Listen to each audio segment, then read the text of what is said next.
तो साथियों नमस्कार। आज आप मेरे साथ प्रश्नावली 8.3 का पार्ट 2 करने वाले हैं। देखिए साथियों, क्या है, पार्ट 1 में मैंने से पुराने प्रश्न कराए थे और पुरानी प्रश्नावलियों की वीडियो भी मैंने आप बना दी है। उनकी लिंक ना आपको डिस्क्रिप्शन में मिल जाएगी, तो वहां से जाकर आप देख लीजिएगा। चलो साथियों, अपन चौथा प्रश्न का पहला हल करते हैं। देखिए साथियों, अपन को पहले इसमें क्या देखिए दिया गया है, पहले दिया गया है कि सरल कीजिए। अपने पास एक समीकरण है, इसको अपन को सरल कराना। सरल किस प्रकार का, देखिए साथियों कि ये ब्रैकेट लगा हुआ है, 3x के बाद में ब्रैकेट लगा हुआ है, तो 3x इंटू में 4x माइनस में 5x 5 होगा। ऐसा क्यों होगा साथियों? क्योंकि जरा ध्यान दीजिएगा, आपको मैंने पिछली वाली वीडियो अगर आपने मेरी देखी हुई हो या आपको पता हो कि कुछ नहीं, ब्रैकेट के बाहर ना इंटू होता है, इंटू, ठीक है ना साथियों। तो अपन ना साथियों 3x का इसमें गुणा करेंगे, 3x का अपन 12x में गुणा करेंगे, यानी 12 नहीं 4x में, तो अपने पास आएंगे 12x स्क्वायर। इसमें 12x स्क्वायर क्यों आए? क्योंकि साथियों अपने पास 2x थे, लेकिन जब अपन 3x का 5x में गुणा करेंगे तो अपना सिर्फ एक ही x आएगा, क्योंकि 3 5 है 15 और एक x 7 और एक x रहेगा, ठीक है ना साथियों। उसी तरह देखिए अपना एक ये समीकरण बन गया, उनके बीच में माइनस था तो माइनस लगा दिया, फिर अपना एक समीकरण बन गया साथियों। अब अपन लिखेंगे x बराबर 3 लेने पर इसका मान ना समीकरण में रखेंगे अपन, जो अपन को सरल करने पर प्राप्त हुआ है उसमें अपन इसका मान रखेंगे, ठीक है ना साथियों। 12 इंटू में 3 का स्क्वायर माइनस में 15 इंटू में 3 प्लस में 3, ठीक है ना साथियों। पहले अपन इनका इंटू करेंगे, क्यों? पहले देखिए 12 नंबर होते हैं 108 और 15 तीय होते हैं 45। अब देखिए साथियों, जब आप 108 है, 108 नहीं, देखिए इसमें से घटा जोड़ी करेंगे। देखिए पहले तो अपन क्या करेंगे कि यहाँ पे देखिए इसका 64 66 आएगा कुल, क्या आएगा? 66 आंसर आएगा। क्यों आएगा? क्योंकि देखिए 45 में से 108 में से 45 घटाएंगे तो कितने आएंगे साथियों? 58। और उसमें 45 में से जितने भी आएंगे, सिर्फ ये है कि 66 आंसर आ गया इसका, ठीक है ना साथियों। अब देखिए, अब आप x बराबर में 1/2 लेने पर, x बराबर में 1/2 लेने पर, तो देखिए साथियों 12 इंटू में, देखिए अपन इसका स्क्वायर करेंगे, एक का स्क्वायर एक ही रहेगा, दो का स्क्वायर 4 हो जाएगा। फिर उसी तरह अपन 15 इंटू में 1/2 करेंगे, प्लस में 3 हो जाएगा। देखिए साथियों इस 2 से 12 कट गया, कितने बार में? 4 से 12 कट गया 3 बार में। अब अपने पास आया 3 माइनस में 15 बटे में 2 प्लस में 3, ठीक है ना साथियों। उसी तरह अपना ये कटा, कितना कटा? 12 आ गया, माइनस के 12 आ गए, कितने आ गए साथियों? इंटू में माइनस ये 12 आ गए, 12 एकम 12, 12 सके, ठीक है ना साथियों। ये आ गया +3 बराबर में 9 आंसर आ गया, ठीक है ना साथियों। तो देखिए मेरे साथियों, अपन को क्या करना है कि अब ये वाला प्रश्न हल करना है। इस वाले प्रश्न में क्या है कि पहले अपन को इसको सरल करना होगा, तो अपन इसको सरल करेंगे। सरल करने के लिए a का गुणा करना होगा, देखिए साथियों। फिर a का गुणा a स्क्वायर में करेंगे तो a क्यूब हो जाएगा। फिर a का गुणा a में करेंगे तो a स्क्वायर हो जाएगा, ठीक है ना साथियों। फिर अपन यहाँ पे प्लस में 1 लिख देंगे, प्लस में 5, ठीक है ना। अपना ये समीकरण बन गया। अब देखिए गुणा करने में कुछ नहीं होता साथियों, सिर्फ हम गुणा करने में क्या होता है कि इनको इंटू में लिख देना है एक दूसरे के, और इनको आपस में गुणा कर देना है, ये हो जाते हैं। सरल करने में कुछ नहीं है, ठीक है। अब अपन x बराबर 0 लेंगे, क्या लेंगे साथियों? x बराबर 0 लेने पर, x बराबर में 0 लेने पर, ठीक है ना साथियों। x बराबर में 0 लेने पर यहाँ पे लिखेंगे, देखिए x बराबर में 0 लिया तो अपना आंसर आया 6, क्योंकि देखिए एक ही जगह पर भी 0, a बराबर में 0 लेने पर होगा ये कि एक ही जगह पे 0 0 लिख देंगे पूरी जगह, तो अपने पास 6 आंसर आ जाएगा, ठीक है ना साथियों। उसी तरह अब a बराबर 1 लेने पर, a बराबर 1 लेंगे मतलब समीकरण में जहां जहां पर 1 लिखा है, a लिखा है, वहां पर 1 लिख देंगे।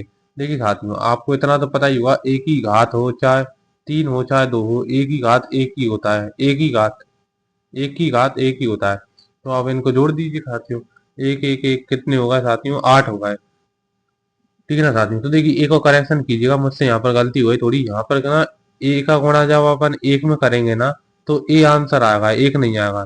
उसी तरह यहाँ पर ये 6 नहीं आएगा, ये 5 आएगा, ठीक है ना साथियों। ये 0 हो जाएगा, क्योंकि अपन ए का गुणा जब एक में करेंगे तो उसका आंसर ए ही आएगा, ए।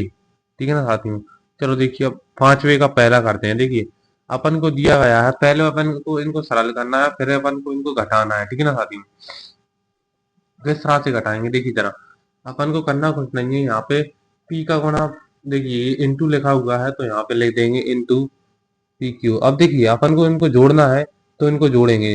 देखिए इसमें प्लस लिख देंगे बीच में, यहाँ पर कुछ नहीं। देखिए अपन को जो प्रश्न दिया गया था ना उसमें प्लस माइनस का चिन्ह नहीं था, अपन को लगाना है यहाँ पर। देखिए ये लगे हुए हैं, ठीक है ना। तो जहां जहां पर इनमें कॉमा लगे हुए हैं वहां पर प्लस लग जाएगा, ठीक है ना साथियों। अब देखिए अपन पी का गुणा पी से करेंगे, पी स्क्वायर हो जाएगा। पी का गुणा माइनस क्यू से करेंगे तो पी माइनस पी क्यू हो जाएगा, ठीक है ना साथियों। उसी तरह अपन क्यू का गुणा क्यू से करेंगे तो क्यू स्क्वायर हो जाएगा, और क्यू का गुणा माइनस आर से करेंगे तो माइनस क्यू आर हो जाएगा, ठीक है ना साथियों। उसी तरह आर का स्क्वायर आर से करेंगे तो आर स्क्वायर हो जाएगा, और आर का गुणा माइनस पी से करेंगे तो माइनस पी क्यू हो जाएगा, ठीक है, माइनस आर क्यू हो जाएगा। यही इसका आंसर हो जाएगा, ठीक है ना साथियों। या फिर आप इनको क्रम से जमा दीजिएगा, पहले वर्ग वाली संख्या लिख देना, फिर उसके बाद में बिना वर्ग वाली संख्या लिख देना, ठीक है ना साथियों। कोई बड़ी बात नहीं है, जैसा आप करना चाहें वहां, अगर आप वहां तक भी छोड़ देंगे तो भी आपका आंसर गलत नहीं माना जाएगा, वो सही होगा, ठीक है ना साथियों। अब देखिए आते हैं दूसरे वाले पे। दूसरे वाले में क्या है कि 2x, देखिए पहले तो अपन क्या करना है, इनका गुणा करना है। 2x का गुणा होगा ब्रैकेट के अंदर z माइनस में x माइनस में y से, ठीक है ना साथी। फिर 2y का भी होगा। अब देखिएगा क्या करना है कि अपन 2zx का गुणा करेंगे, नहीं 2x का गुणा करेंगे z में तो 2zx हो जाएगा। फिर अपन 2x का गुणा करेंगे x में तो माइनस के 2x स्क्वायर हो जाएगा। फिर अपन 2x का गुणा करेंगे माइनस के y में तो माइनस के 2xy हो जाएगा, ठीक है ना साथियों। उसी तरह फिर प्लस का x x प्लस के 2y में गुणा करेंगे z का तो 2yz हो जाएगा, देखिए साथियों ये इसका आंसर आ गया, ठीक है ना। उम्मीद है आप लोग यहीं तक ही रहेगा। देखिए अब सी वाला करते हैं। सी वाला करने में भी कुछ नहीं है। देखिए साथियों इसमें क्या है, पहले अपन 10l, देखिए अपन को यहाँ पे हल लिखना है, फिर लिखेंगे अपन 40l का गुणा करेंगे पहले 10m, 40l का गुणा करेंगे अपन 10m में। फिर 40, 40 नहीं है ये 4 है शायद, है ना, 4 ही है, गलती हो गई सॉरी मुझसे, 40 नहीं है ये 4 है, 4। पहले पहले अपन ने इसका वो बना लिया, मतलब देखिए अब गुणा करेंगे अपन। देखिए 4l का गुणा करेंगे 10m में तो 40 ml हो जाएगा। 40, 4 का 10 में गुणा किया 40 और ml का गुणा किया ml, ठीक है साथियों। फिर माइनस था तो माइनस लगा दिया, फिर 4 थी 12 ml, ठीक है ना साथ, 4 थी 12 ml, माइनस की 12 ml, ठीक है ना। ये जरूर ध्यान रखिएगा साथियों, इसमें चिन्ह बहुत मायने रखते हैं। चिन्ह अगर आपने गलत कर दिए ना तो आपका पूरा प्रश्न गलत हो सकता है, ठीक है ना साथियों। उसी तरह अपन ने माइनस के 3l का गुणा किया l से तो माइनस के 3l स्क्वायर होगा, ठीक है ना साथियों। उसी तरह अब अपन माइनस के 3l का गुणा करेंगे माइनस के 4m से तो प्लस के 12m हो जाएंगे। देखिए ये माइनस माइनस प्लस हो जाते हैं, इतना तो आपको पता होगा ही साथियों, ठीक है ना। फिर यहाँ पे माइनस के 3l का गुणा होगा माइनस के 15nl से, ठीक है ना साथ। देखिए फिर क्या हो रहा है, ये माइनस के 12ml और प्लस के 12ml है तो ये एक दूसरे से माइनस हो जाएंगे। क्या हो जाएंगे, एक संख्या माइनस की और एक संख्या प्लस की हो तो ये दोनों घट जाते हैं। अगर दोनों प्लस की हैं या दोनों माइनस की हैं तो ये जुड़ते हैं। अगर एक भिन्न संख्याएं घट जाती हैं, ठीक है ना साथियों। फिर देखिए साथियों मैं आपको इस तरह से समझाता हूँ। देखिए आपके पास 8 सेब हैं, 8 सेब में से आपने 3 सेब खा लिए तो आपके पास 5 सेब बचेंगे। उसी तरह अगर आप 8l स्क्वायर में से 3l स्क्वायर घटा देंगे तो अपने पास 5l स्क्वायर बचेंगे, वो कहा के प्लस के बचेंगे, क्योंकि अब बड़ी संख्या 8 है और 8 यहाँ पर प्लस की है तो यहाँ पर प्लस के 5l स्क्वायर बचेंगे, ठीक है ना साथियों। माइनस के 15n, ये इसका आंसर आ गया, ठीक है ना। चलो मिलते हैं आपको अगली